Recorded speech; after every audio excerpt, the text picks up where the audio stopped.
Daniel, an absolute pleasure to meet you. Nice to meet you. Thanks for chatting to us today, and congratulations on What If, a really enjoyable film. Great, thank you. We'll get the obvious question out of the way Sure. first.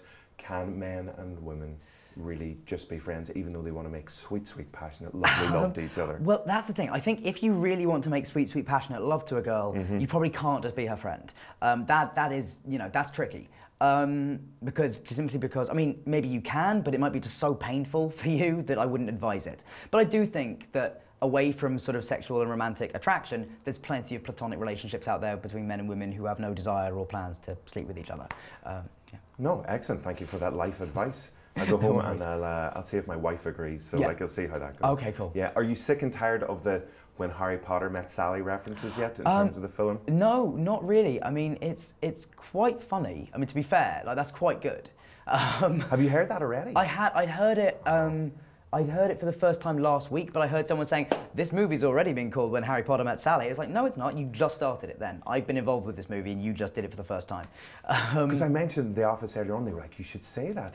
So that's good. It's only a recent thing. It's a very recent thing. Yeah, no, absolutely. It's it's one of those things that I often have when I think of like a joke or a brilliant idea for a film, and then I see the film and I'm like, okay, you got in there just ahead of me. It's the same thing with Dragon's Den. You watch it and you're like, I could have come up with that. Yeah. In the film, one of the connections between the two lead characters is their love of Elvis's Fool's Gold. Yes. Did you actually get to try that on set? Yeah, it's lovely. So what have you got? You got lots of bacon, essentially. Basically, well, no, it is a.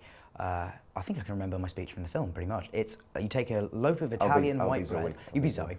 I'm emailing you at the moment. You take a loaf of Italian white bread, cut it in half, hollow out the inside, and fill it with an entire jar of peanut butter and then an entire jar of jam. Then you stuff it with a pound of crispy bacon, coat it in butter, and bake it.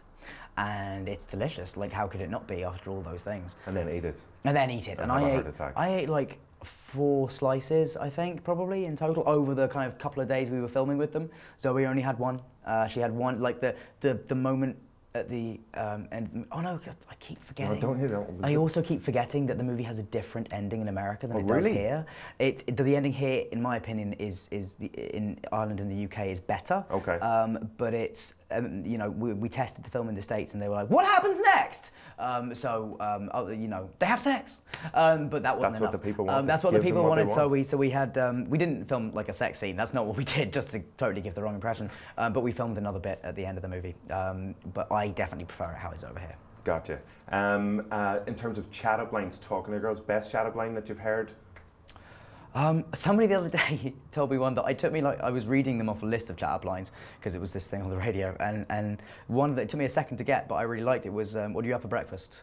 It's like, what do you have for breakfast? But effective. Simple but effective. I always just quite like the get your coat you've pulled, just because that's like that's the Everest of ambition. You know, I've never used any of these, by the way. But I can see Paula glaring at me. Yeah, like you horrible person. But no, I wouldn't use any of them because I wouldn't have the balls to. But sometimes people come up to me. So I've had a couple of girls use like Harry Potter based punny kind of chat up lines on me, and I always give like, you gotta take some balls, like. Well, I shit you not, a story came in this week, was doing the rounds in Ireland, where a guy went up to a girl in a bar, handed her a sock and said, Dobby, you're free. So she now has a sock, she's trying to track him down so they can go out on a date. So that's slightly original. That is quite original, and that's actually like, I feel like you could do that to like 30 girls and they would just be like, you're the weirdest man on earth. But the one that's really into Harry Potter, you found your match. It's going to connect, yeah, absolutely. Definitely. And your mum would be like, why do you keep putting your socks? Like, why have you no socks Why have you got no socks left? And it's not the,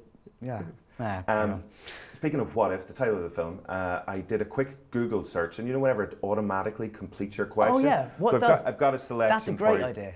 What if your poop was green? What if everyone ran everywhere all of the time? That's brilliant. So these are questions made up by real people in the human race. What if oxygen was poisonous? They probably need to speak to a scientist about that. Yeah. What if humans were dogs? What if humans were dogs? Just think about that for a second. Yeah, I mean, I can't. I don't even know where to. I think my favourite one is what if everyone ran everywhere all the time? Constantly. We just get things done a lot faster. I don't think we'd be a lot fitter. And yeah, I get a stitch just sort of thinking about that one. What if zombies were real? That's a bog standard question. Yeah, I feel like that's And what if Viagra doesn't work? That was in there as well. Oh, that's a terrible moment, isn't it, when you're writing that into Google? Like, what next? Yeah, exactly. Oh, man. As you can probably tell, I came up with most of these questions while I was sitting on the toilet. So, what do you like to read whenever you're relaxing in the bathroom? I play games on my phone, or just like the sports pages. Perfect. Not like I don't have a paper anymore, but it's all online now. No. What games on your phone? I've just started playing this thing which is doing my absolute head in, called Two Dots. Right. It's a nightmare. Like, don't do it. Just don't do it to yourself. Don't start it. I never got into Candy Crush. Okay. I never did that, so thankfully I don't know that particular pain. Okay. But I gave Two Dots to my girlfriend, and now she's, I haven't spoken to her for 4 or 5 days. God, geez, good luck with that. Just follow your own advice again. You'll be fine from the start to the end. Oh, yeah. Will work. I can't remember back that far. No, watch it back. I'll send it on to Okay, you. cool. And one final dilemma. Would you rather fight one horse-sized duck or 100 duck-sized horses? That's a great question. I didn't make it up, thank you. Would I rather fight one horse-sized duck? No, I would definitely, I would fight the horse-sized duck.